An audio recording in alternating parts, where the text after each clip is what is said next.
নমস্কার, ঘরকন্যা ডেইরির আরেকটি নতুন পর্বে সকলকে স্বাগত জানাচ্ছি। এই যে দেখুন, একটি জালি কুমড়া বলা হয় এটাকে। এটা বাজার থেকে কিনে আনা হয়েছে। আজকে এটাই রান্না করব আমি। তা দেখতে থাকুন আমি কিভাবে রান্না করি। তা কুমড়াটাকে আমি প্রথমে ধুয়ে নিয়েছি ভালো করে। আর একটি কথা, আমি 2 দিন যাবত কোনো ভিডিও দিতে পারিনি, কারণ আমার মোবাইলে একটু প্রবলেম হয়েছিল। তাই যারা যারা কমেন্ট করেছেন তাদের কমেন্টের রিপ্লাইও আমি করতে পারিনি, তার জন্য আমি ক্ষমা চেয়ে নিচ্ছি। আর যারা যারা ভালো ভালো কমেন্ট করেছেন তাদের জন্য রইল শুভকামনা এবং অসংখ্য ধন্যবাদ কমেন্ট করার জন্য। দেখুন, এবারে আমি কুমড়াটা কেটে নিচ্ছি। এটাকে জালি কুমড়াও বলে, কেউ জালি বলে।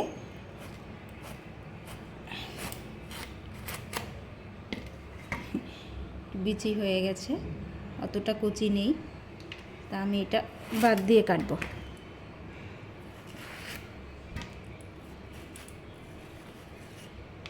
এই যে আতিটা ফেলে দিলাম, এবারে ছোলাটা ছাড়িয়ে নেব ভালো করে।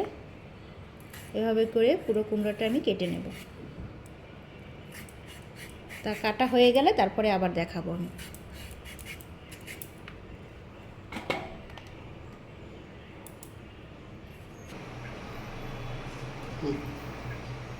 এই যে দেখুন, চাল কুমড়াটা বা জালি কুমড়া যাই বলেন, আমি ওটাকে কেটে নিয়েছি।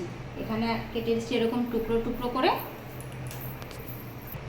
আর এই যে এটা কুচিয়ে নিয়েছি, ঝিরি ঝিরি করে কুচিয়ে নিয়েছি। এটা ভাজি করব আর এটা দিয়ে তরকারি করব। এই যে আলু নিয়েছি সাথে, আর হচ্ছে কুমড়া। আর এখানে আমি আবার কিছুটা কুমড়া এরকম করে নিয়েছি। ঘরে একটু বেসন ছিল, ভাবলাম দেখি বেগুনের মতো করে ভাজি কীরকম হয়, খেতে কেমন লাগে। তা একটা কুমড়া দিয়ে আমি 3 রকম আইটেম করব আজকে। তা প্রথমে আমি কড়াইয়ে তেল দিয়ে নিয়েছি। এই এখন কুমড়াটাকে আমি হলুদ দিয়ে আর লবণ দিয়ে, এই দেখুন আমি পরিমাণ মতো লবণ আর হলুদ দিয়ে কুমড়াটাকে এখন মেখে নেব।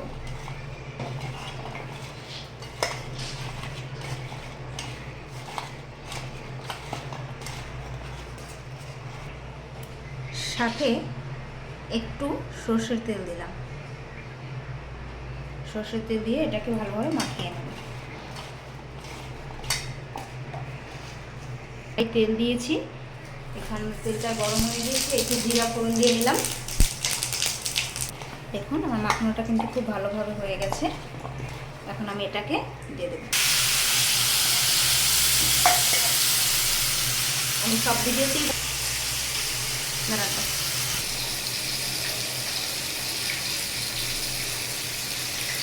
যে ভাজি করব, সেই কুমড়োটাকেও আমি ভালো করে লবণ আর হলুদ দিয়ে মাখিয়ে নিলাম পরিমাণ মতো।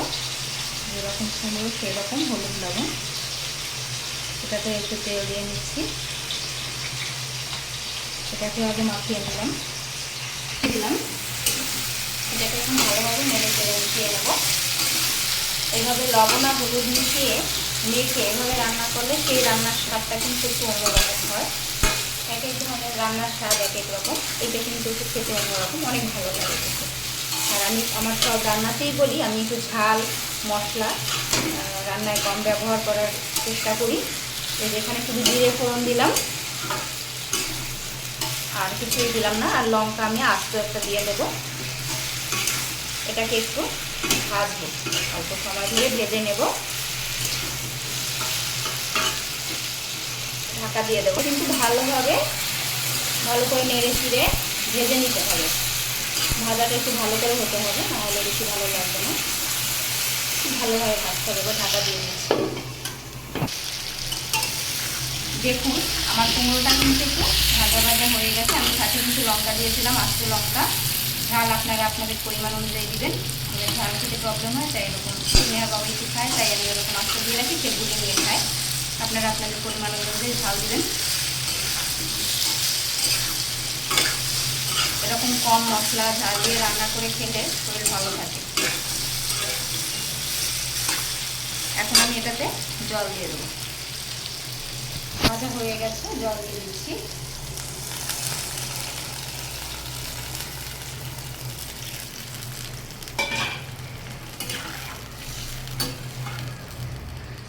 এবার এটাকে ঢাকা দিয়ে দিচ্ছি, এটা হতে থাকুক।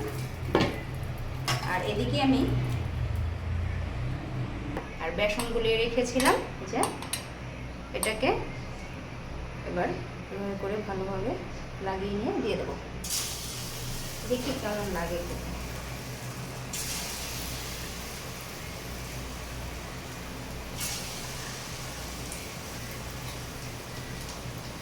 এখন চাল কুমড়ার বেগুনি যাই বলেন ভাজছি, দেখি কেমন হয়।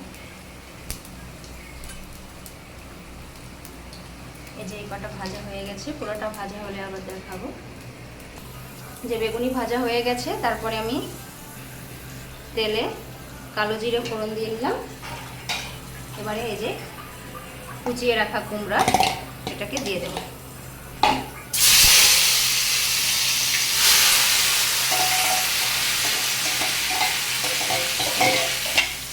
কালো জিরা থেকে খুব সুন্দর সেন্ট আসছে।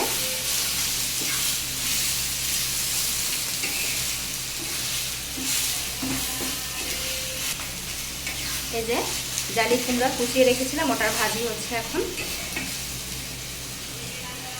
একটু সময় হতে থাক। এটাতে আমি লবণ হলুদ সবই মাখিয়ে নিয়েছিলাম, এভাবে এখন ঢাকা দিয়ে দেবো। এটাকে আমি এখন ঢাকনা দিয়ে দিচ্ছি, এভাবে কিছু সময় হবে, তারপরে আবার নাড়াচাড়া দেবো। আর এইদিকে কুমড়াগুলো কিন্তু প্রায় হয়ে গেছে, এই যে সিদ্ধ হয়ে গেছে কুমড়া এবং আলু।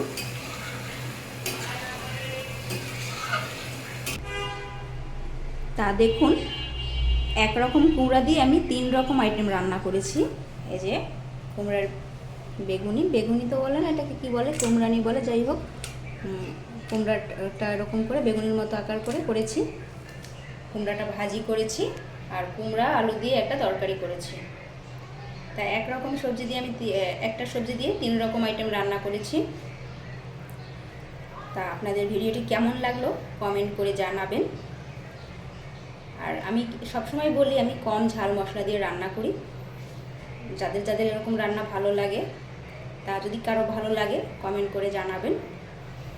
আর গরমে এরকম হালকা খাবার শরীরের জন্য কিন্তু খুবই ভালো। এটাতে শুধু জিরে ফোড়ন দিয়েছি আর কিছু না, এটা দিয়ে এই করেছি। গরমে এটা শরীরের জন্য খুবই ভালো হবে।